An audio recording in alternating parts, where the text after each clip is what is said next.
Good morning, everyone, and welcome to the Atlantic Council. I'm Jason Marzak, the Deputy Director of the Adrienne Arch Latin America Center. And on behalf of our center, I'd like to thank you all for joining us today and those who are watching us by webcast as well for the most recent poll of public opinion on Cuba among Americans. This one, though, in the Heartland. We are pleased to be partnering with the Engage Cuba Coalition on the launch of this poll, both here and in states in which we did this poll, including Tennessee and Ohio. And I'd like to specifically thank James Williams there in the third row, who's the president of the Engage Cuba Coalition, for his great partnership and friendship throughout.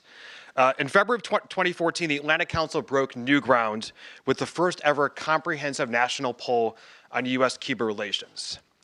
That poll, which received significant national media attention, demonstrated that most Americans favor normalization between the two countries. And then, as you all know, 10 months later, President Obama acted and radically changed the US-Cuba relationship, restoring diplomatic relations, opening trade and travel, and taking away many of the restrictions that existed for the last 5 decades, doing, in fact, many of the things that we had actually polled on just months earlier. Now, almost a year later, and inspired by the belief that our country's relationship with Cuba is an issue that goes beyond Washington or Miami politics, the Atlantic Council returned to the field. This time we polled voters in 4 states in the Heartland, Tennessee, Ohio, Indiana, and Iowa, to learn how they view the president's policy changes. Now, why these 4 states? Well, it wasn't just an excuse to go hear country music or go watch Hoosier basketball in Indiana. As the presidential race heats up and as Congress continues to wrestle with its potential role in changing US-Cuba law, these states are critical, either due to them being swing states in the presidential contest, critical in the primaries, and or having senators or congressmen whose positions on these issues will be critical for defining our policy going forward. I'll leave it to our pollster, Glenn Bolger, to unveil the detailed results. But overall, what we found is the majority of respondents in these 4 red or purple states from across the political spectrum favor the engagement and would like to see it further expanded. While striking to many, these do not come as a surprise to those who understand the limitations that current Cuba policy imposes on Americans. Whether you ask someone in Nashville, in Columbus, or in Des Moines, Americans demand the freedom to travel and trade and invest where they see fit. And we'll be going to Ohio and to Tennessee to have these conversations with the results in hand. The results, as our panelists will discuss in length, comes at a critical time in our country. With presidential primaries on the horizon, it's a critical moment for candidates to hear what these important voters think. Now, President Obama has done the vast majority of what he can in advancing the US-Cuba relationship, but the bulk of the remaining restrictions lie in Congress's hands. And one of the key questions we'll ask here today is whether elected officials are really ready to listen to their constituencies, especially in these critical states. Major Garrett of CBS News, Bill Lane of Caterpillar, and Stephen Law of American Crossroads and Engage Cuba will provide us with a variety of perspectives on the implications this poll has on the future of US-Cuba relations. Unfortunately, Michelle Caruso Cabrera, our other panelist of CNBC, had to go to Paris to cover the unfortunate tragedy there. This event is on the record, so please feel free to get out your phones, but only to tweet about this event using the hashtag ACCuba. And with that, it's my distinct pleasure to introduce Glenn Bolger. Glenn is our pollster in this survey, and this is not the first time that Glenn finds himself here. He was part of the team of pollsters who conducted our poll a year and a half ago, and he so has much loved working with us that he decided to work with us yet again. A hugely respected Republican pollster, Glenn has polled for governors, congressmen, and senators, including former Speaker of the House John Boehner, and is now here to walk us through the results. After Glenn speaks, Peter Schechter, the Center Director, will formally introduce the panel and captain the rest of the event. Again, thank you all for joining us today. Glenn?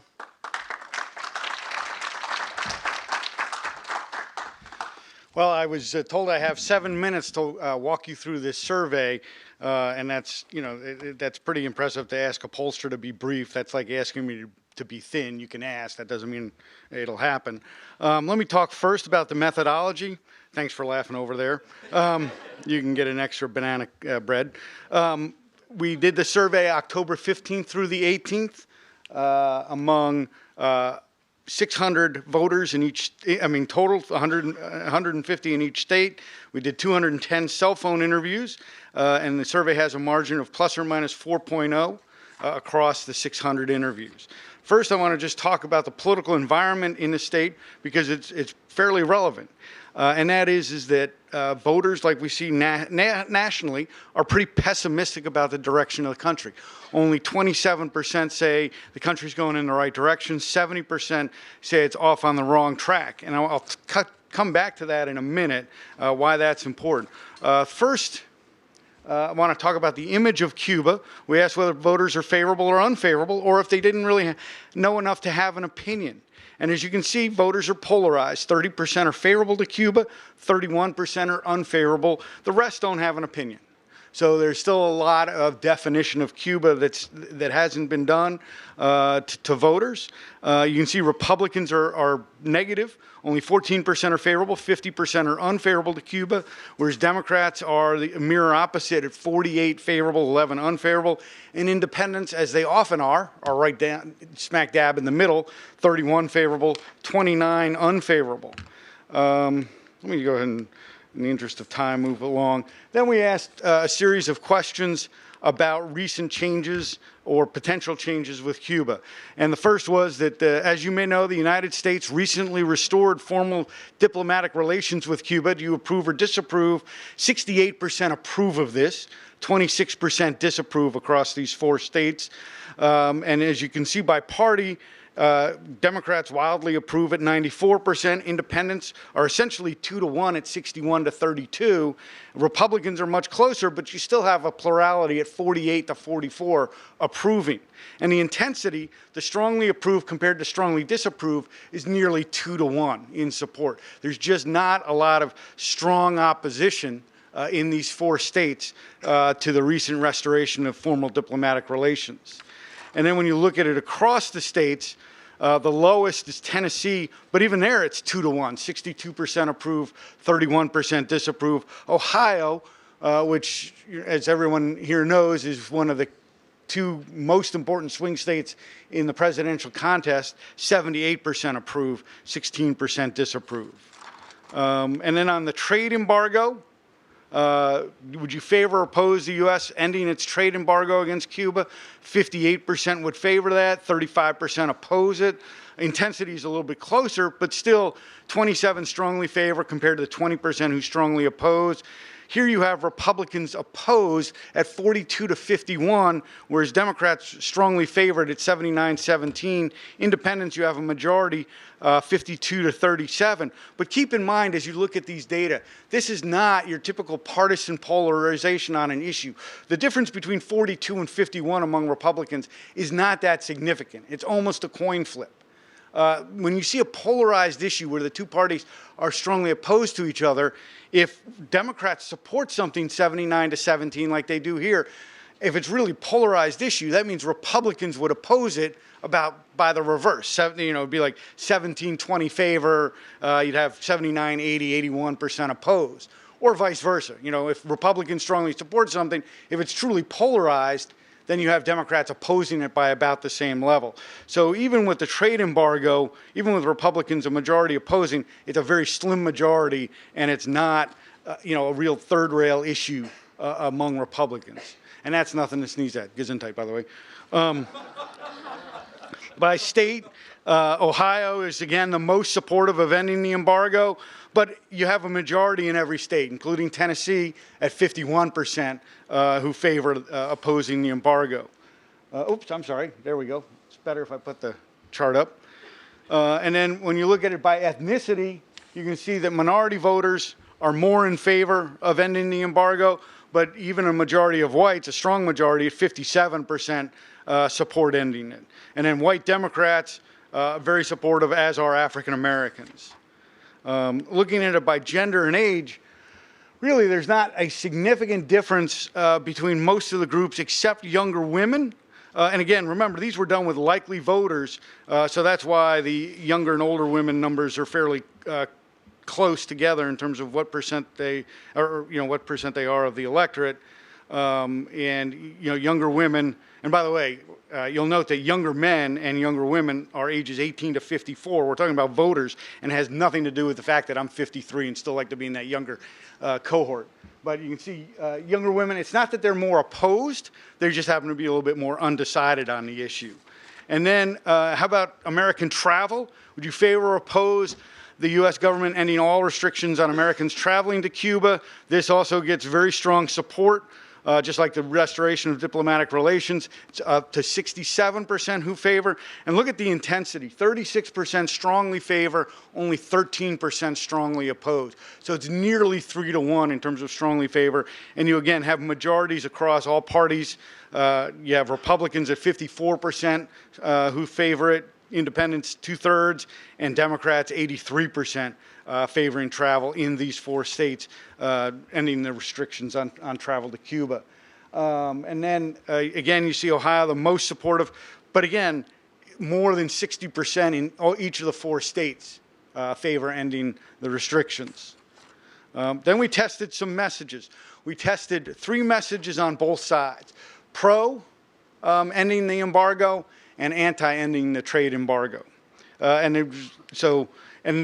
Keep in mind, as you look at these, we both randomized the messages within the blocks of questions, and we rotated the blocks of questions. So of the 600 respondents, 300 heard the anti-messaging first and the pro-messaging second. The other 300 heard the pro-messaging first and the con-messaging second. Okay, so it was rotated and randomized within the blocks. The 3 messages that we tested in terms of ending the embargo against Cuba, one of them dealt with restricting travel. 62% said that was convincing, including 29% very convincing. The agricultural exports benefiting, 60% said that's convincing, 22% very convincing. So not a lot of as much intensity on these next 2 as there were on the first one. And then the 50 years Cuba's had a monopoly on power. Now there's a growing private sector. Support this new voice. Again, 62% said that's convincing, 21% very convincing. Opposition was pretty set at 37% across those messages. In terms of the anti-messages, the one that actually tested out of the 6 total messages, the strongest is some Cuban Americans continue to oppose normalization because little has changed on the island. There is no democracy, the same leaders are in charge, and human rights abuses continue. That was 70% convincing, including 32% very convincing. So that does have some potency to it. The other 2, not nearly as strong. They tested in the low to mid 50s. And one is that we, getting nothing in return, and we cave in our negotiations.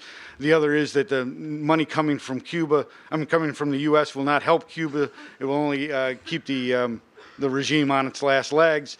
Then we did what's called an informed ballot on the trade embargo. So after they heard both sides, 3 arguments for each, we then tested and said, okay, now that you've heard some more information, would you favor or oppose the U.S. ending its trade embargo against Cuba?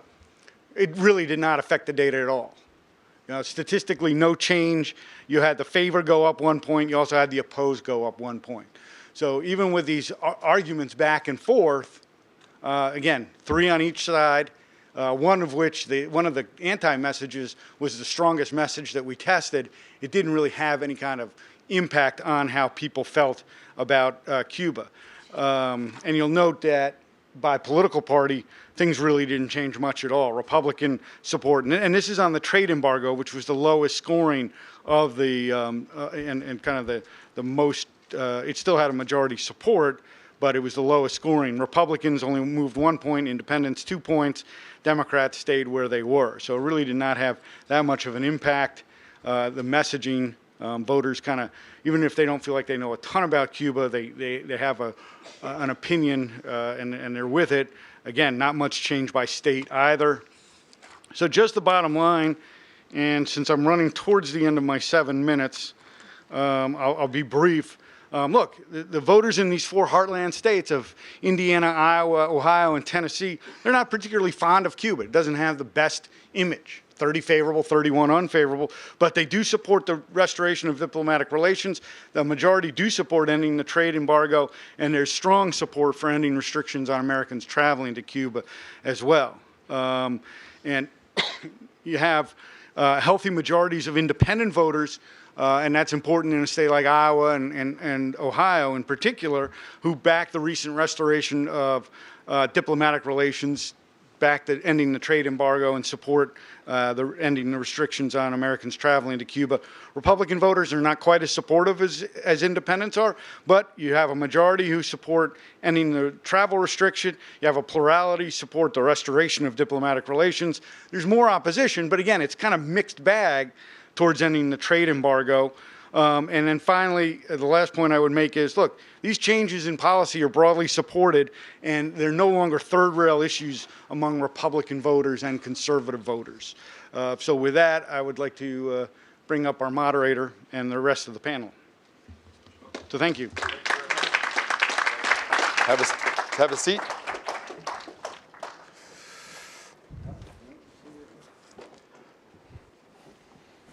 Major. Great, thanks very much, Glenn, for that great presentation. I'm Peter Schechter.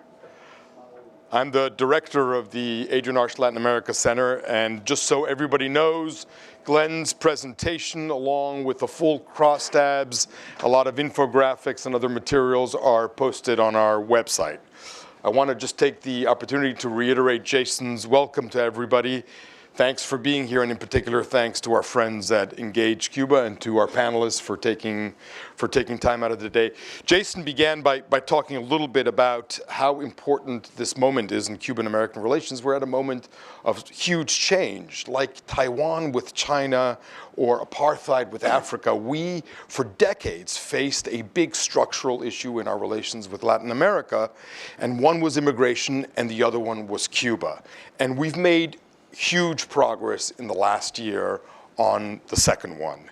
And indeed, I think the strategic insight of President Obama's policy was to remove the United States from the conversation about Cuba. Somebody from Buenos Aires can call up his best friend in Mexico City and talk about Cuba's substantial human rights problems without necessarily having to talk about the United States policy of regime change. And so while our policy of regime change may be officially over, our policy of economic sanctions is far from done. And indeed, there's a considerable way to go before we can call this issue done and we've removed the embargo. So the question I want everybody to think about today is how important is a poll like this? When we launched our first poll last year, I was lucky enough to go to Chicago, and David Axelrod very kindly joined a panel with me, and he said, polls for politicians are like crack cocaine. But, he said, when politicians then become policymakers, the addiction gets reduced massively. And so members of Congress are both. They are politicians and policymakers. And the question we have today is, how can a poll like the one we're discussing affect members of Congress? And in particular, how can a poll like this affect the fence sitters? And there are a lot of fence sitters in Congress. And can you blame them? There is certainly a lot of passion, a lot of personal history, a lot of ideology on this issue. And so, when in the Republican Party alone, and in one important committee alone, you've got Senator Marco Rubio and his very personal history on the issue on one side of the argument. You've got Senator Jeff Flake on the other side of the argument, who for very conservative reasons thinks that the travel ban and the embargo are unnecessarily restrictive to Americans. So, as we talk about the meaning of these numbers, let's think whether are these numbers a call to action to mobilize on a gridlocked issue, or is 2016 just too volatile a political year to get anything done? So we've got a great panel here to decode these issues. And I just want to make a very quick introduction. Glenn's been introduced, so I want to start with Major Garrett from CBS News, Chief White House Correspondent, whose coverage of the presidency has included everything from Russia to Ebola to ISIS. So today we're giving you a really easy subject to talk about. Bill Lane, the Senior Director of Global Government and Corporate Affairs at Caterpillar.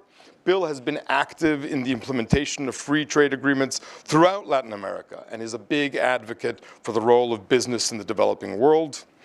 And last, Steve Law is the president and CEO of American Crossroads, one of the largest Republican super PACs in the country, and also an advisor to Engage Cuba. He served as chief of staff to Senator Mitch McConnell and was the deputy secretary of labor for President Bush. You should all know that I've told them privately, but I'm going to tell them publicly. We like a Latin American feel in this panel, so interrupt. You can get agitated. Get on with it. So, Major, Yes. is 2016, are we frozen out? Yeah. Can anything happen on this issue this So look, year? you asked a second ago, has this been a volatile political year? I think we all know the answer to that, especially on the Republican side. I've been spending a lot of time covering Republican presidential politics about the last 4 months. I was there when President Obama announced this substantial change in diplomatic relations with Cuba, and spent a lot of time talking to members of Congress immediately after that. So just a couple of quick points to try to give you a sense of 2016 from my vantage point. Glenn's poll showed that the respondents in the 4 states were okay with the normalization of relations. I think that's because that's done. That was a unilateral move by the president, can't stop it, can't reverse it, just deal with it. But on the other 2 issues, travel ban and trade embargo, there is resistance that you see among Republicans. It's not as large as you see on most issues, and it doesn't have that polarized mirror image that you see on a lot of issues, but it's still there. So I think for Republicans, and particularly Republican leadership, and let's be honest, 6 months ago we would not have said Speaker of the House Paul Ryan or Ways and Means Committee Chairman Kevin Brady, but now that's the reality. We can't predict all of the tumultuous things that will happen in the House Republican Conference, but we better have a sense generally of where they sit on this. And there is some impetus to bring the travel restrictions off the board and maybe deal with the trade embargo. But there's going to need to be a huge push. And I just think Congress is going to be trapped in a sort of an atmosphere, an inclination towards inertia. And one other thing I would say on this. This does not get discussed on the campaign trail by Republicans at all.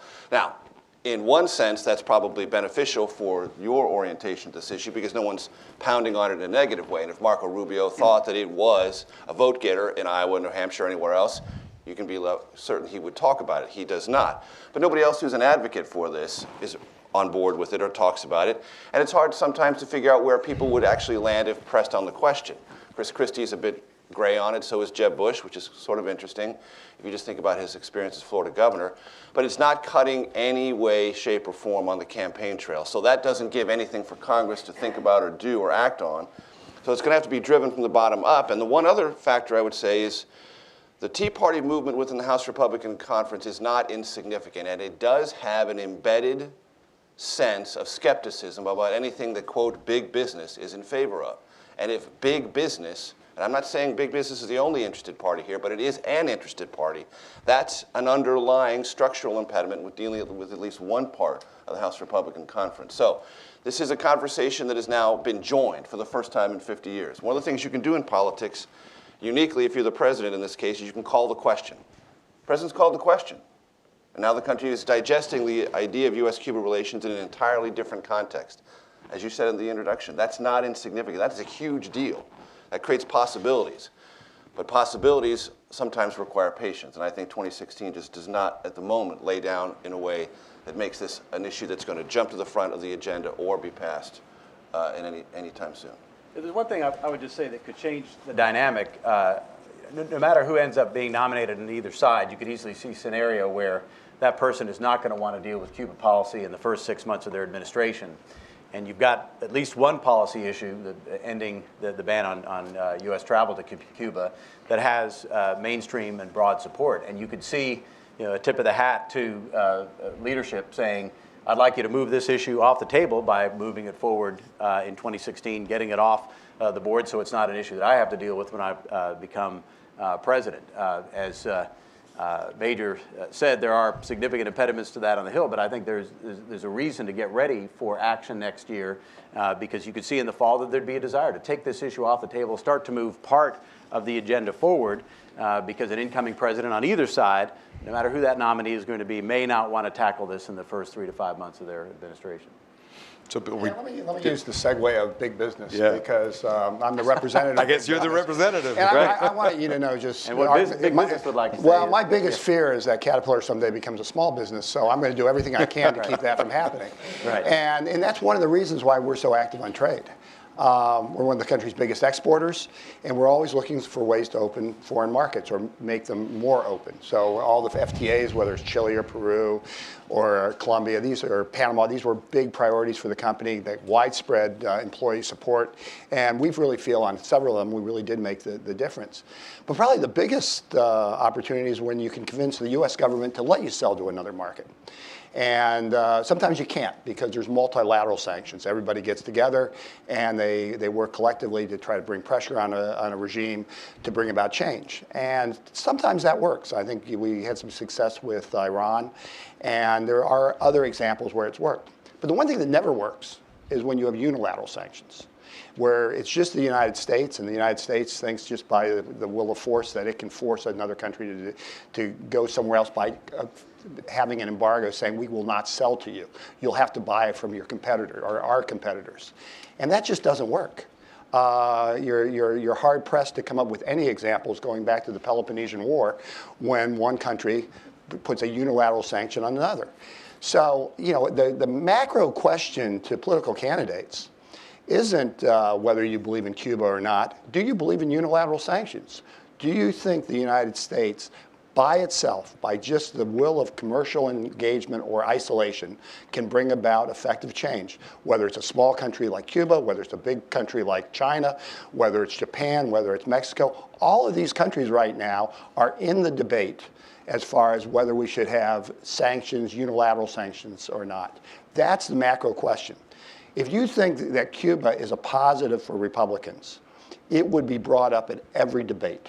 It has yet to be brought up at all. Republicans are doing their best to avoid eye contact on this issue because there's certain people they don't want to embarrass. But let me just tell you right now, they're hearing from constituents.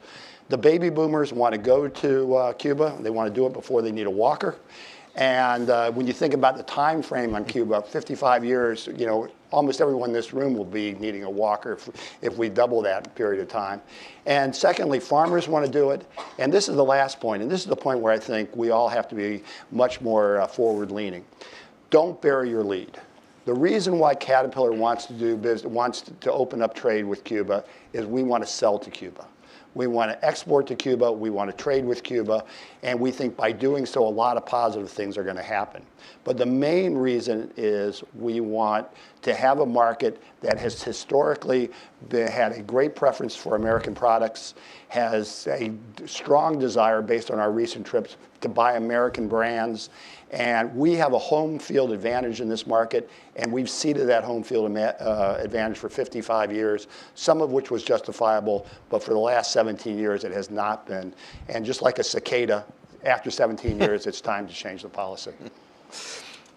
So two quick things, one on the calendar and one on the behavior. The calendar is, in 2016, in different phases, European partners will lift sanctions on Russia, and then they'll lift sanctions on Iran. And then that, as Bill indicated, we'll have unilateral sanctions against both. And in Cuba, what we could see and what could build pressure in the Republican Congress is unilateral sanctions there, remittances from America to Cuba that buy products that are not American because we can't trade there. And so people like Bill and others will go to members of Congress and say, logically, do you think this makes any sense for this country? Money earned here, sent back to Cuba to their family members, buying products that we can't sell to in a market we're closed out from. How much sense does that make? That's one part of the calendar and sort of something that could change the underlying political dynamic. Behavior of the Cuban government also matters a great deal here. What they do or don't do will have a big part of this conversation among those who are hesitant in the Republican Party to go down this road for justifiable reasons based on human rights and political oppression. So the behavior of the Cubans, and they now are in a completely different category, because I've covered 4 or 5 or 6 different Summit of the Americas with American presidents. And the last one I covered in Panama City, for the first time the Cubans were there, and they gave a speech, and everyone had a conversation about everything but the embargo, but the isolation of America and Cuba and that long-standing relationship. And so the Cubans now, in all their conversations and all their travels, everything in the region can no longer explain everything about their life is calcified and immovable because of the bad American government to the north. And that does change the dynamic and the conversation in the region, and I hope, and I think everyone in this room hopes, it changes the behavior of the Cuban government. But what they do with this new opportunity matters as much as anything the American Congress does on this issue. Certainly the biggest objection that Republican members on the Hill have is, first of all, that this was President Obama's idea, and so therefore it must be somehow suspect. But if you get down to more substantive terms, it's the notion that this administration, when it conducts foreign policy, gets nothing in return. And I think over time, being able to show that it gets something in return whittles away that argument. But I have to say, having now spent some time pushing forward on this issue, talking to members of Congress, obviously this is not an administration whose foreign policy is popular with the Republican caucus on the Hill. The members who are very much against change in this area have a lot of friendships within that caucus, and yet, despite all that, there's a tremendous amount of openness to this policy. And going to your original question about why a poll like this matters, it matters because it shows members on the Hill that people back in their home districts actually care. These aren't numbers that, these aren't 78, 90% approval numbers, but they're numbers that show that people in their home districts think that change needs to happen.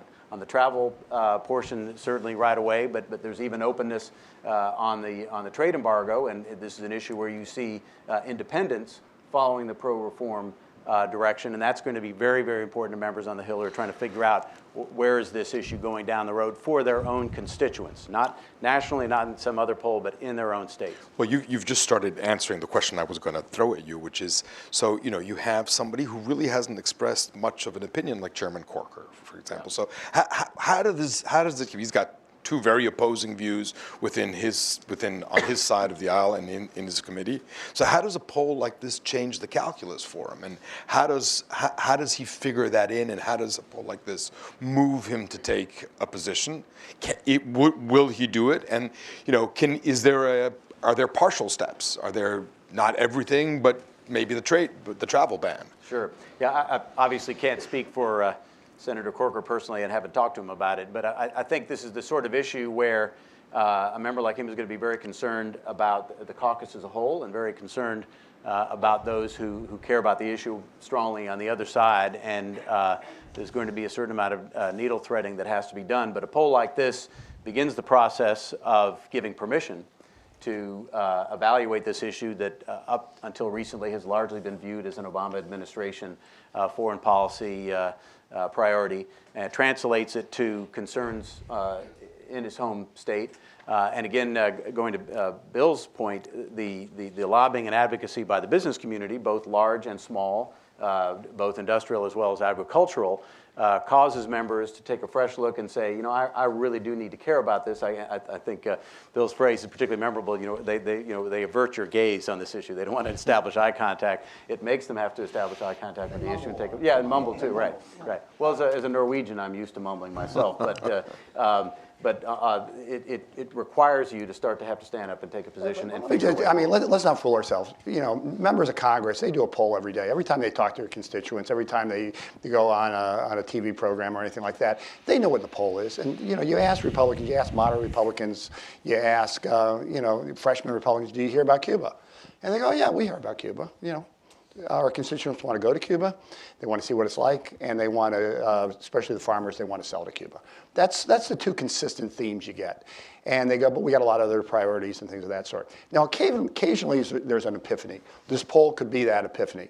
For us, we took 8 Caterpillar executives, including one of our top executives in our foundation down to Cuba in April. We did a thorough reconnaissance of the market opportunities and what have you.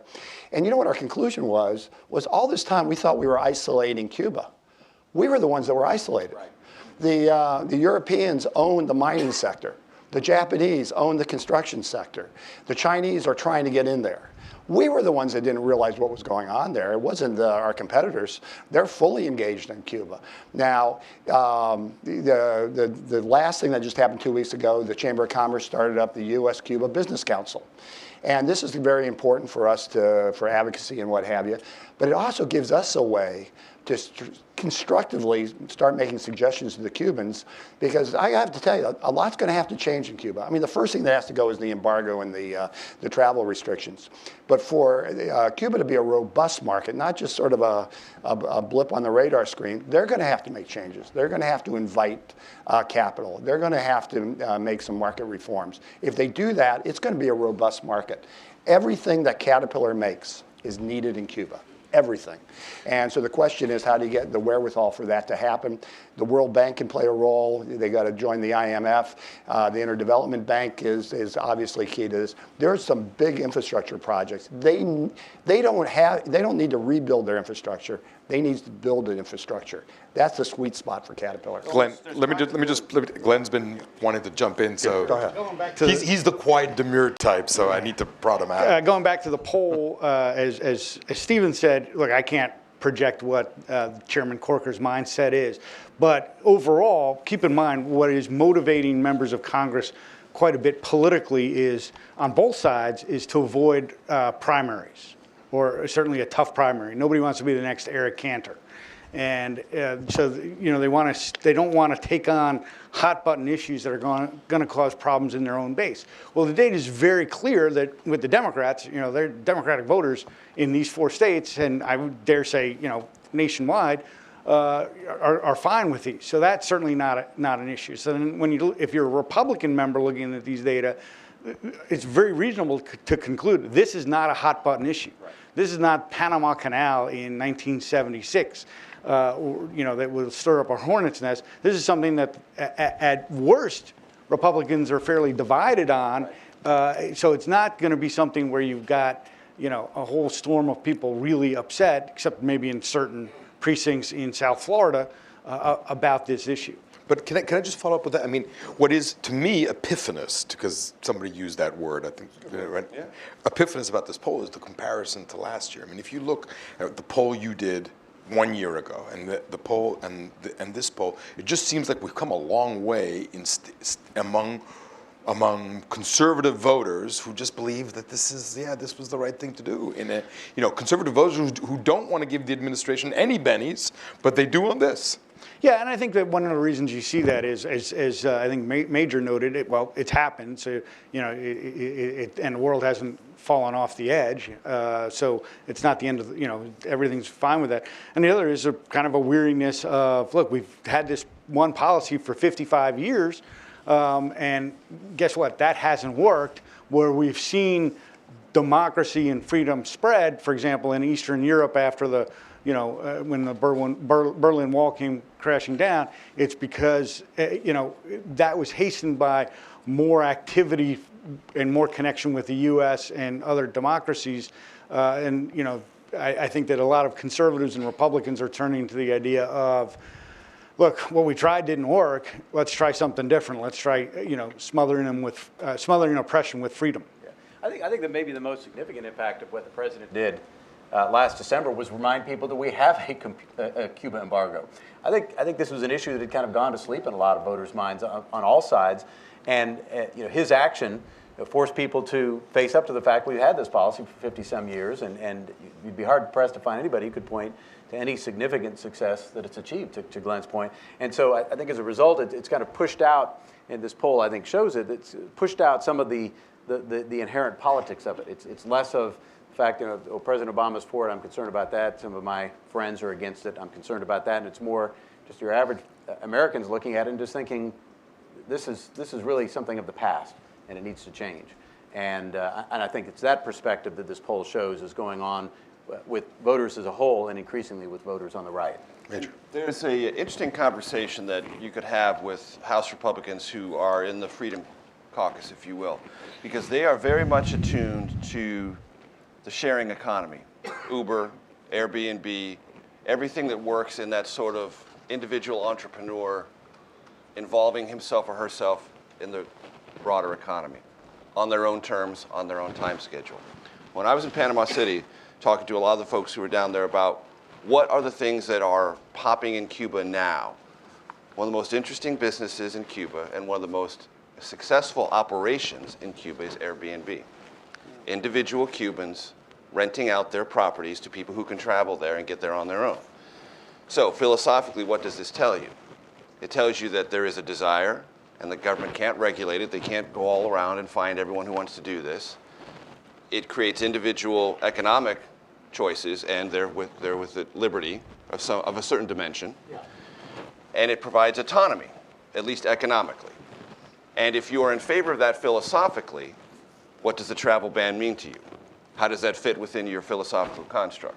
I think it's an interesting conversation to have with Republicans who are hesitant or skeptical about this, but look at this actual thing that's happening. If you're in favor of Uber in San Diego, my hometown, or San Francisco or New York or anywhere else, are you going to be hostile to Airbnb in Havana? I think it's an interesting question. You know, one of the other things, and I can't talk about the Freedom Coalition, but as far as the Tea Party, you know, when we were doing Colombia and Panama and what have you, and the White House was very clear, we're only going to do Korea, we're not going to do the Latin FTAs. And we pushed back in a very, very serious way. The excuse that we were given, they said, it's not because of us, it's because of the Tea Party. The Tea Party turned out to be the strongest free trade voting bloc for those FTAs. I think only one member of the Tea Party voted against the 3 FTAs. It was an overwhelming. I really don't know where they're going to come down on Cuba, because you can make the case that more commerce will generate more reform. Other people will take the other step. But the thing that's the most frustrating of all is the fact that people say, well, we got to go slow. We got to be hesitant. We got to do this and that. This has been 55 years. I mean, you weren't even born, for God's sakes. And Neither was I. Yeah, well, I was. I was. But the bottom line is, you know, this is football season. If you had a football coach who every play ran off tackle and never got a yard, after 55 seasons, what would you do? You might try a pass. You might try an end around. You might do a Hail Mary. Who knows what you do? You might fire the coach. But one thing you're not going to do. I'd be a baseball fan. That's right. But I mean, this has gone beyond the ridiculous. This is the sublime, and it is time for a new policy. And the only way we're going to get this done in this Congress is to make it an issue, and have people have a serious debate on whether we want a 1960 policy or whether we want a more dynamic. You can't talk about Uber if you're embracing the 1960s. You can't talk about B&Bs and Airbnb. I mean, there's change that's going on there, but the thing is, when you take the embargo and the travel restrictions off the table, you'll put far more pressure on promoting reform in Cuba than we've done in the last couple decades. You can make a case that early on there was a national security reason for the embargo, but you can't make that case for the last 17, 18 Bill, years. can I just follow up on Major brought a great point, which is sort of, you know, the benefit to the people of Cuba and sort of how the sharing economy can benefit them. But you are a company that hire people all over the world. Absolutely. And take us through an example of whether it's Indonesia or Peru or what. How does foreign investment really impact the lives of people? And, I lived through the whole China deal.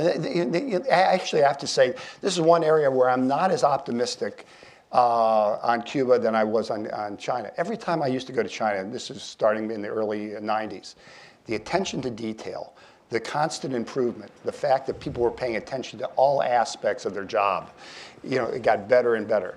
You go to Cuba, and the best jobs in Cuba are in the service sector. It's your waiters, it's your waitresses, and what have you. They make more money than a surgeon.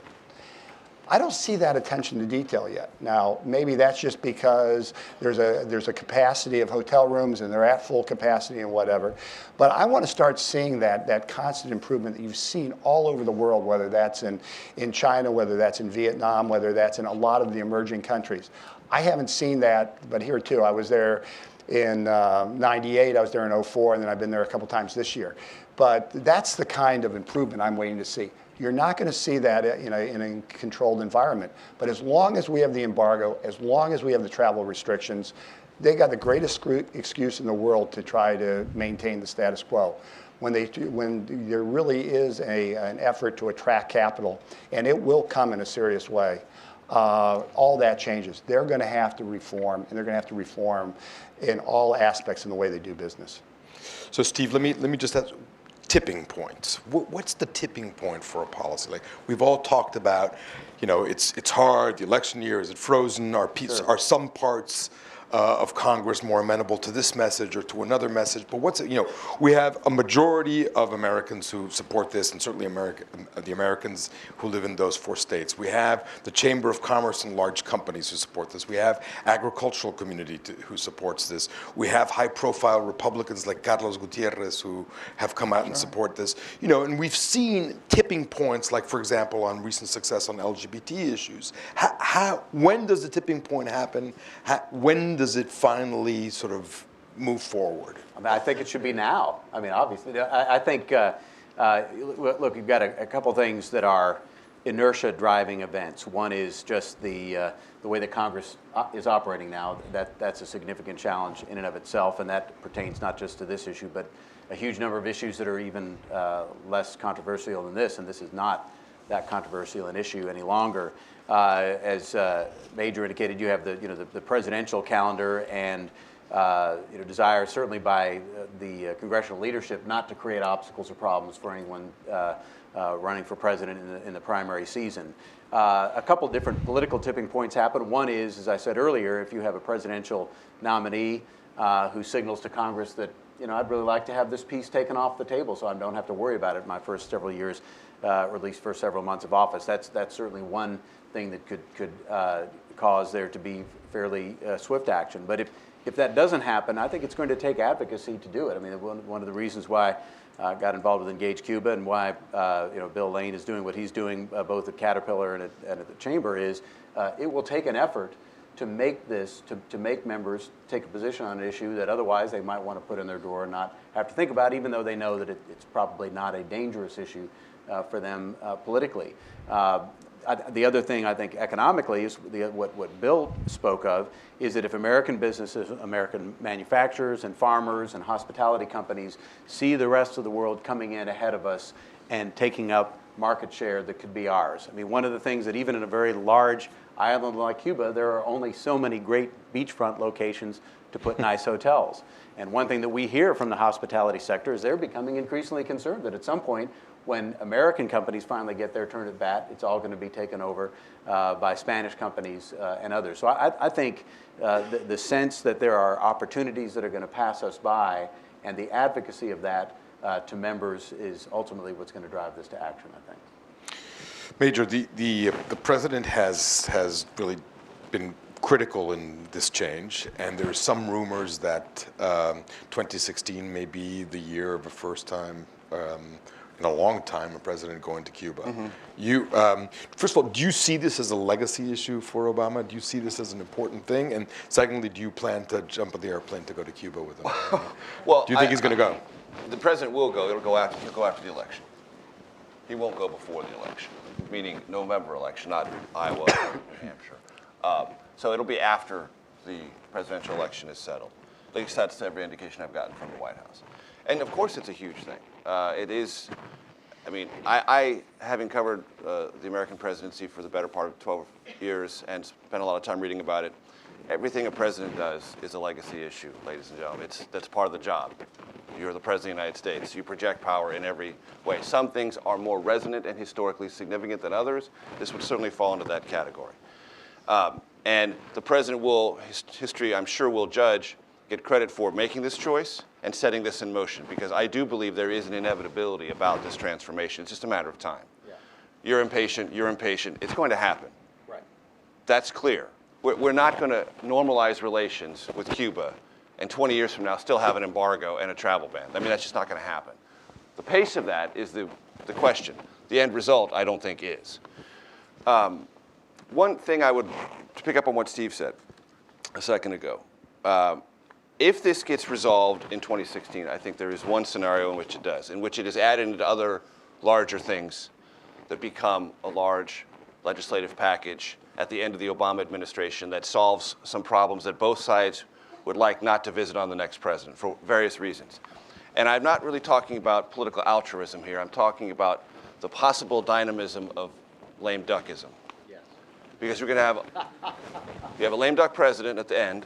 You have a lame duck minority leader Nancy Pelosi near the end of her term. Harry Reid's a lame duck, and Mitch McConnell, if not a pure lame duck, is certainly closer to that than he ever has been.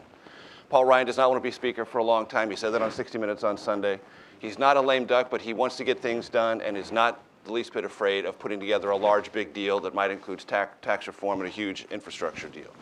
If you start getting a dynamic like that, where all these lame ducks say, this is my last chance to legislate and legislate big, and we can put the coalition together and we can move it rapidly and get all this off the table and make that be our final act in Congress. I'm not predicting it, but I'm saying don't discount the possibility of that, because there are incentives, personal and otherwise, for people who've been in power a long time and are nearing the end of their road and want to go out with something approximating a legislative flourish. If you get a dynamic like that, this can get added in because it becomes a sidecar and there is not a lot of controversy. There's a general philosophical agreement. The polling isn't bad. You can add this in. That, I think, is one possible scenario where this might work. That's an interesting. You know, one of the temptations here is you sit back and you try to read what's going to happen. And that's not my job. My job is to lead what's going to happen. And what we're trying to do is convince that this would be the tipping point right here. This meeting right here, the people that are listening, that we make the difference. I think the poll is really, really precise in the states they picked, and one in particular. Ben Lambert, who is one of our point people and leads at Caterpillar on this issue, we asked, pick the U.S. state. The U.S. state that, based on geography and based on a population, most approximates Cuba. And we went around, we asked people, what do you think it is? And someone said New Hampshire, someone said Delaware, and what have you. It's Ohio. Ohio is the most pivotal state there is in the election. The Cuba is identical in size, identical in population to Ohio. Ohio has the most compelling numbers on why the U.S. should embrace change with Cuba than any other state. I really think that could be where the tipping point is, when you make the issue in Ohio. A lot of similarities there. But the goal here is not just to inform. The goal is to drive people to action. We need your help. And between us, we can make this a issue, and we can make it an issue that needs to be resolved, especially the travel restrictions. Come on, how hard is that? I mean, what are you worried about, coming back with too many cohibas? I mean, that is not what you call a real threat. I'm worried about Not worried. not enough coaches. Not worried. That's right. Not worried. Me neither. So my only point is it's time to bring about change. It's time for us to up the chatter. It's time for it to be a debate topic. And by us talking about it, we're going to assure that those things that happen. I'm going to be opening up the floor in just 1 second. Glenn, did you want to say something? Yeah, I'm not 100% sure that we want, at least on the Republican side, for it to be a debate topic, just because I don't, you know, given how the candidates have been characterized so far, I'm not sure that that would be advancing the ball. You know, I think it has to be the leadership on this issue on the Republican side is going to have to come over the next year from the Congress. Yeah. I don't know that it's a voting issue in Ohio in a presidential election. It probably is not. It's really more the painstaking block by block advocacy and lobbying that I think ends up moving this down the hill. Well, I was going to ask Glenn. I think Major's scenario of a possible big end of year deal where everything gets thrown in, so that people can feel that they've accomplished something. I mean, is that going to be tolerated by the more conservative part of the caucus?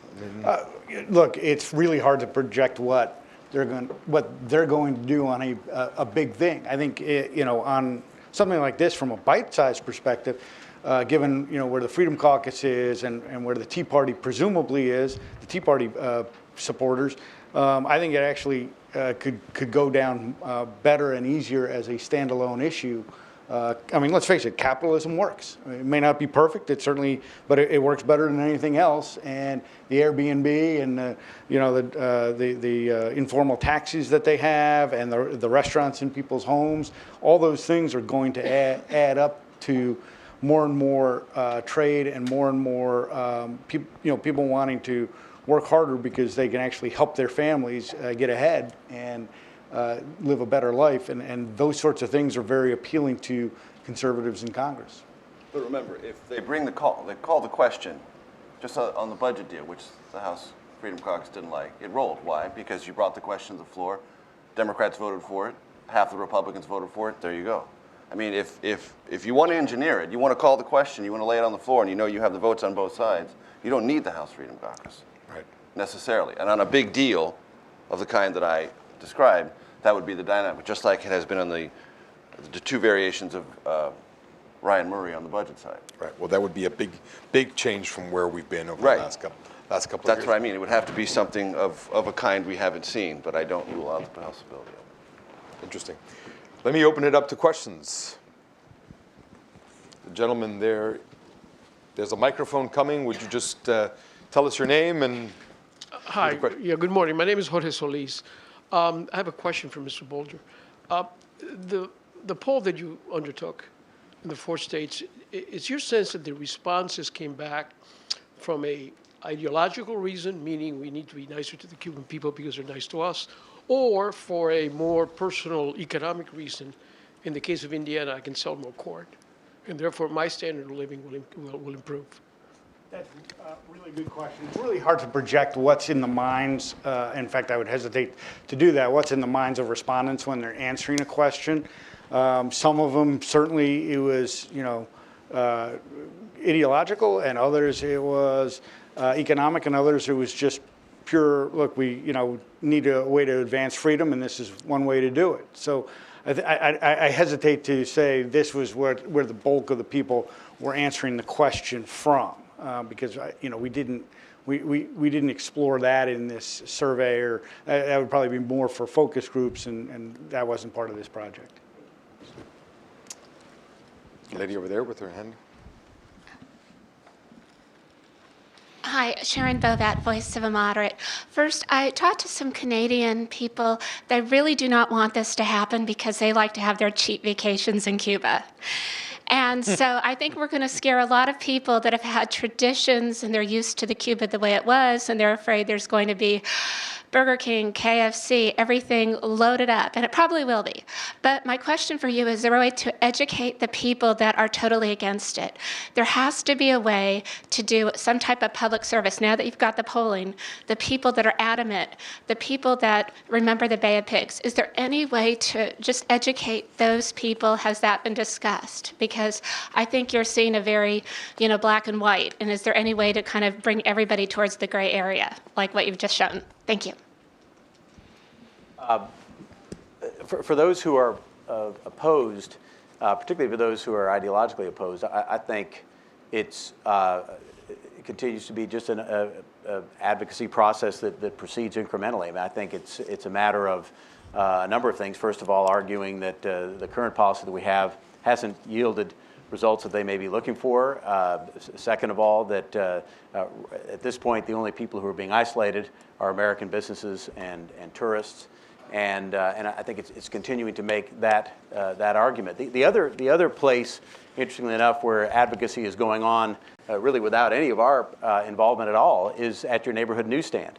If you go to your average newsstand and look at travel magazines and lifestyle magazines and architectural magazines, there are always articles and cover stories about things that are going on in Cuba. It has become a fascinating, interesting place to want to visit, to want to explore and understand.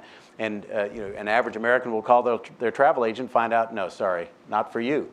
And so there's an advocacy going on culturally, which I think helps to explain actually some of the movement. It's not just because of the work that Bill's been doing, we've been doing, that people are encountering it in their culture, and they're starting to say, well, wait a minute, this is 90 miles off our shore. What is it that we can't go explore this? So I think as Major said, this will ultimately be resolved at some point. And the question is, how can we hasten it, particularly through a political and a legislative process, which is inherently sclerotic, to try to make it happen at a time that really matches our impatient desire to see it done. And next time you talk to your Canadian friends, can you get a list of their favorite beaches and restaurants for us? Yeah. But you can't go as a tourist right now. Remember that. There's a restriction. You can go. There's a lot of different categories as far as people exchanges. But the best way to educate people is to go. I mean, this is not that hard. I mean, that's how we learn about everything else. And just a little bit of guidance for all the young people in the audience. I've been with Caterpillar for 40 years. And I have made a career out of one basic philosophy, which is always position yourself to take credit for the inevitable. This is inevitable. Now, I've got Richard Suara here from USA Engage, and we left an ad out on the table that we took out in January of 1998 when we thought this was inevitable. It still is inevitable. But I really didn't think it was going to take 18, 17 years for that to happen, and hence the cicada reference. But the point is, this is going to happen. If you're going to promote an issue, this is the issue you want to promote. There's going to be a lot of hiccups in the road once we're allowed to do business, once we're fully engaged in Cuba. But you got to get there first, and that's how you bring about change. Will there be KFCs and things of that sort? Maybe. There'll probably be a lot more Cuban food in this country. There'll be more franchises in this country. But this is the way it works. And so for the Canadian friends, they've known an opportunity for a long period of time. But it's time for us to put this foolishness behind us and see what the real power of engagement is all about. One quick point on KFC and Taco Bell. So the Canadians are very involved in a Caribbean island called Turks and Caicos. They have a lot of the banks there, and most of the electricity is produced by Canadian firms. Turks and Caicos is very popular for many Americans. I've been fortunate enough to travel there. They've banned all American fast food restaurants there, and they're doing just great. It can be done, seriously. I mean, they said, we're not going to have that. We're not going to have franchise. We're not going to do that. That's not going to be part of our culinary atmosphere, and they're doing great. So it can be done. The lady here in the second row. Wait, can you wait for the microphone, please? Thank you. Thank you. Thank you so much for the presentation. I was just curious, when we talk about inevitability, what about Guantanamo? Because I've heard that Obama's trying to move some of the prisoners to Saudi Arabia and some issues like that. Are there some issues on the Cuban side that may be the ones that create some pushback or setbacks, really, to what we're trying to achieve? That's a great question. That was in the newspaper the other day. So these are related, but not necessarily interlocked. The President wants to close Guantanamo. President Bush wanted to close Guantanamo. Congress is opposed to it. And that's a legislative hurdle that this president has tried to cross over many times, can't do it. 5 more detainees were released over the weekend, sent to UAE. The president is contemplating and has asked for legal research about doing it all via executive order. That's just not going to be legally permissible. The legislative history and Congress's intent is crystal clear. No federal judge can miss it. It is a reality. And so legislatively and through the executive branch, this is going to either be resolved or the policy is going to remain. The Cuban government would like to see Guantanamo given back in time, the whole thing. That's not going to happen. So you have the piece of land, what the Americans have there, and then you have the detention center or the prison. So that's 2 issues within 1 piece of land. We're not giving the land back in totality. We're trying to close the prison. This is deeply complex on both those issues. And if I think, based on the conversations in Panama City at the Summit of the Americas, if the Cubans were to prioritize, it would be travel ban embargo, and then they understand Guantanamo is a huge other kettle of fish, much more difficult to resolve. So they themselves would prioritize the other 2 things that have been dominating this discussion and understand that it's a much longer, tougher conversation for a lot of different reasons about Gitmo. Gentleman here. There's a microphone coming from this side. Manuel Gomez with Progreso Semanal, for Mr. Law or any of the others. A few months ago, there was a vote on an appropriations amendment. The issue was brought to the floor, and the vote was pretty strongly pro-embargo, I guess. What do you make of that? Was it just they were being nice to Congressman Diaz-Balart because he heads the subcommittee, or do you see more in it?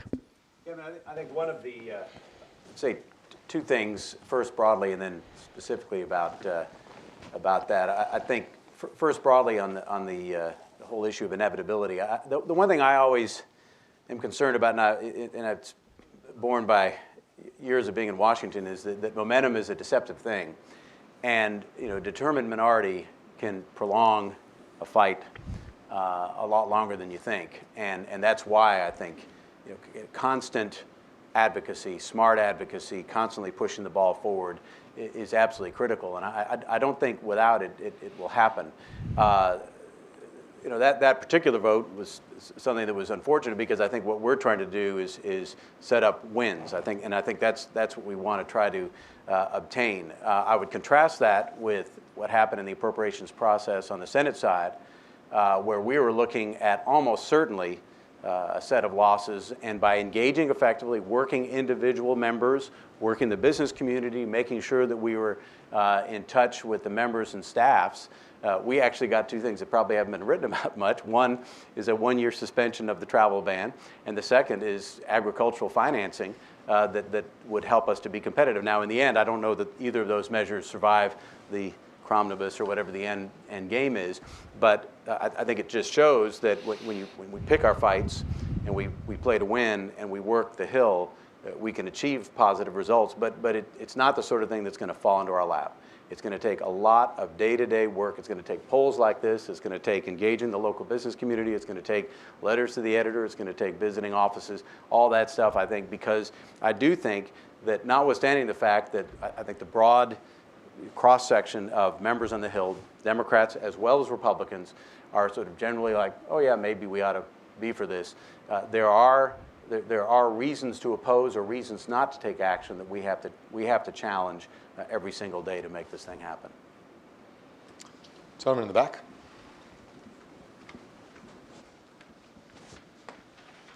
Hi, thanks for the panel. Mark Hansen with WOLA. One of the things that I think is interesting, well, first of all, Freedom Caucus, I think you guys are slightly misrepresenting where they are on this. Two of the members of the Freedom Caucus have bills in the House to end aspects of the embargo. Others have been very amenable to getting on, largely because there's a libertarian streak. And the freedom to travel is very much part of that. Freedom to trade is very much part of that. But my question is more along the lines of, we've seen polls like this before. There's a lot of support for this policy across the country. I mean, Pew showed it. These polls show it. The question, to my mind, is how do you get Congress to act on these questions? And we've seen the business community beginning to show up, ag community certainly showing up, but I'm still struck by the number of offices that I walk into. And I've probably been to 60 or 80 Republican offices that don't know that the Catholic Church and the Chamber of Commerce, Amnesty International, National Foreign Trade Council, WOLA, and Cato are on the same side on this issue. They just don't know that. So I think part of it is blocking and tackling, getting in and telling the story, but how does that get started? Will the chamber sort of score this? What kind of pressure can be put on members to act? Bill, I'm going to give The you. only thing I'll say is the chamber has indicated this is going to be a priority for them. That came out when we were having our initial meeting of the US-Cuba Business Council. And you know, in just getting back to the comment as far as a really vocal minority. I mean, you know, you get something that quote is big like TPA, and you need every vote possible, and 2 or 3 people get together, or 4 or 5, and they say, you know, you got to maintain a certain policy, or else we're not going to vote your way. That's always going to be an issue. But I think there are going to be some things that change in 2016. We'll have a breakfast on this one, but I think the president's going to go down in the early spring to Cuba. I don't think it's going to be at the end of the year, although you obviously have a lot better access. But just picking up some of the language from the Cubans and what have you, there's some expectation there's going to be an earlier presidential visit rather than a later one. You know, it's going to be up to folks here. I mean, it's going to be part of the presidential debate. Do you think this is effective policy? I mean, do you defend it? Do you want to promote it? Do you think unilateral sanctions, particularly as related to Cuba, has been an effective policy, and it's a policy that should be continued? I think if you have that debate in a very thoughtful, clear way, the answer is going to be overwhelmingly that we have to work together, we have to be multilateral, we have to be very clear on our objectives. That's not been the case as far as Cuba is concerned. And you know, what really sticks out with you when you fly from Havana to Miami, there's a point where you can see Key West in Havana, you know, at night. And you're going, my God, this is only, you know, it's only 90 miles. And it's anachronistic of another time, another policy, and it's time to change. But the one thing I think we all have to remember, you know, all sides are going to say, you know, commercial engagement is going to promote positive change, or isolation is going to promote change, or what have you. Ultimately, the change is going to have to come from the Cubans, and they're going to manage the transition as they see fit, we can make constructive suggestions. I've always been a believer in quiet diplomacy works the best, and multilateral forums work the best. But if one side or the other takes extreme positions, it's not going to happen that way. The Cubans are going to have to bring about this change. All we're doing is taking an excuse off the table that's kept it from happening. Yeah, I mean, I think it certainly looks like the Americans are far more interested in something fast, and the Cubans are much more interested in moving this as slowly as possible. The lady over there has been very patient. Thank you. My name is Silvia Ayuso from El País newspaper, Spanish newspaper. We've talked about the paces and the rhythm and the factors that might affect how fast the U.S. changes its policies. My question is, on the Cuban side, regardless that they say they're not going to make any changes, political changes, there's going to be a major political change in 2 years and a half, which is Raúl Castro is going to leave power and somebody else for the first time over 50 years, and a person that's not called Castro is going to take power. So is this something that could affect, that should affect the rhythm? How important is that Castro has, any change has the seal on a Castro, that it has the blessing on a Castro? Is this something that could affect also the rhythm in the U.S. in the changes of policies? Major, you want that? Well, I'm not sure I can answer that in the sense that I'm not in any way, shape, or form an expert on Cuban politics or how members of Congress are going to look at that. I know that members of Congress, like they could do in most issues, could argue it both ways. One, you could say, let's do it now, because speed is of the greatest importance, and create a foundation for the post-Castro era that has us more engaged up front. Detractors would say, no, wait and let's see what happens after Castro and how their own politics sorts out so we have some sense of what we might be dealing with afterwards. Let's not seed those clouds ahead of time and give them something that may give financial assistance to the Castro regime that then they use to make sure that their inheritor gets the next crack at power. So I honestly can't tell you. It is obviously a dynamic that's important. The gentleman said a moment ago most members of Congress don't know who all the alignments are politically on this. I venture to guess exactly the same proportion, if not higher, wouldn't even know in 2 years this is what you just said is going to happen. So I think that's an issue as well. Yeah, I have to say, when you go down, and at least for me, all email traffic got cut off completely, which after 5 days becomes sort of liberating. It's sort of you start becoming civil to all your friends and relatives.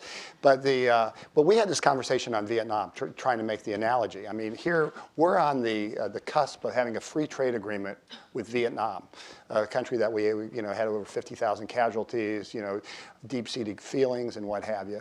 And we're saying, well, what's the difference? I mean, is it just the passion of the Cuban American community or the passion of the Cubans or what have you? And someone said, you know what the difference is?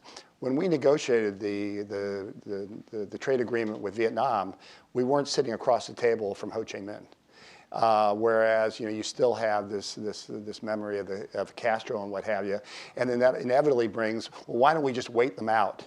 And then someone points out that their mother lived to be over 100, and that could be quite a while, and that would just sort of push it out so that it would certainly be a lot longer for all of us. But we can come up with excuses for non-action. We can come up with excuses for avoiding eye contact or for mumbling. It's time to do this, and I do think it will be a legacy. We've got plenty of things to criticize the Obama administration on. Let's throw them a bone on this one. They got this one right.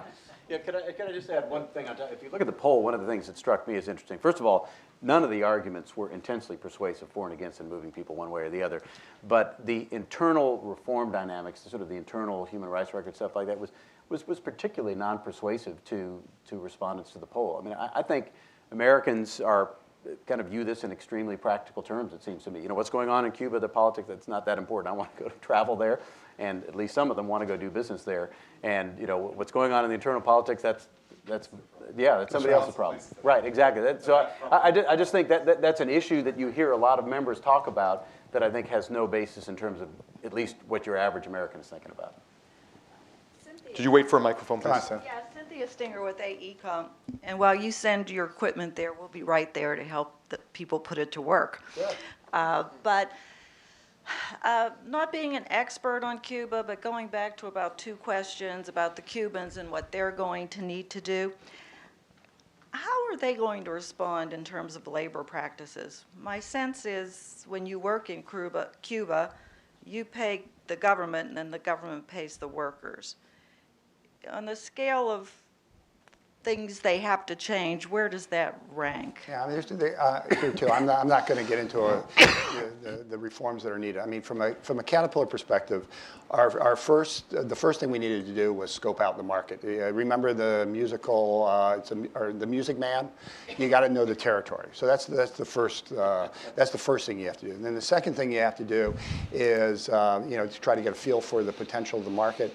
And for us, the issue that gives us our competitive advantage is our dealerships, which are unique among our industry and what have you. So we have to select a dealer for Cuba, and we're in that process now.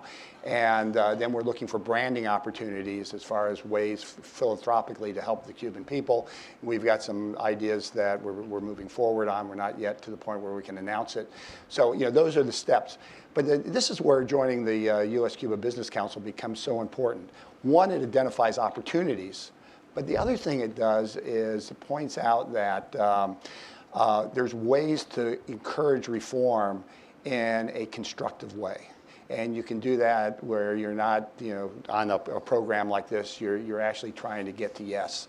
And that's what our main hope is, to have a forum where you can make suggestions that will allow you to succeed in Cuba. And then lastly, and this is something I think we all have to remember, we love to talk about exports. Caterpillar is one of the biggest exporters and what have you. But we also believe in trade, which means we have to import activities. I was in Pennsylvania giving a presentation, and I pointed out that, you got a lot of candy producers in Pennsylvania. Having more sugar coming in is not a bad idea, especially from a Pennsylvania perspective. And, you can make that case in a wide range of other industries and sectors. So trade's a two-way street. The Cubans get it. We really get it. We just can't talk about it politically. Let me just also point out, we published a paper on reforms in Cuba and the need to reintegrate Cuba into the economy. I would recommend it lists what Cuba has done. There have been some reforms. There is a free trade area around Mariel, right, and that has made some impact, not as much I think as the Cubans would like. But we list in that paper and we talk about all the reforms that are needed. So I'd recommend that to you. I'm going to take a couple of the last questions because we're running out of time. I'm going to take 2 or 3 if I can. My name is Marisol Bonachia. I'm an entrepreneur business in New Jersey. More than a question, I have a comment to make. Being born in Cuba and raised in Cuba, I came in from Cuba in 1992. And I'm very supportive of whatever is going on. And I'm one of the ones that wants to go there and do business. Growing up, I remember people and my friends, everyone having the feeling that American has failed to us, that they left us alone. And I do believe that the policy that we have until now, that going away and leaving the Cuban people alone, it hasn't been working. It has created a bigger problem. Because like he said before, it's like giving an excuse not to resolve the problems. It is the time to make the changes. It is the time for all of us to get involved and to do it for the real people in Cuba. If we are worried about the Cuban rights in Cuba, violations of human rights, we should work and make that stop. And the only way to do it is making business, going in there, and helping the people. Thank you very much. Let me take a sign her out. Yeah. The gentleman in the back.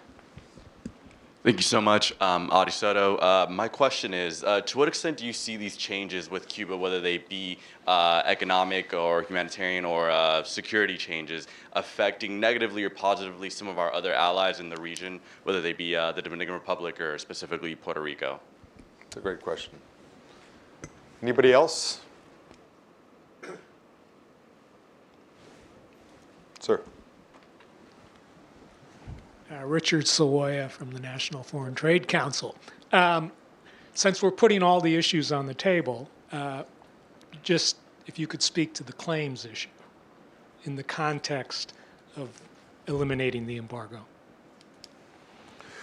So one of the big issues, certainly if you travel anywhere in the Caribbean, I have a number of friends at the World Bank, they go to Jamaica, the Dominican Republic, you hear a real level of concern in the other islands about how the opening towards Cuba could eventually affect those other islands economically. I mean, there's no doubt. Is there something, as you think about sort of a coalition to be put together, is there something that can be done to make sure that the World Bank and the Inter-American, we talked about infrastructure needs, also make sure that sort of the other islands, nations in particular, who are going to be affected by the massive interest in Cuba, really, that everybody, that the opening lifts all boats as opposed to only the Cuban boat? I mean, I think just the very fact that other parts of the Caribbean are concerned about the impact of normalizing travel and trade with Cuba indicates what a tremendous market that is, what tremendous interest there is. I don't know. I'm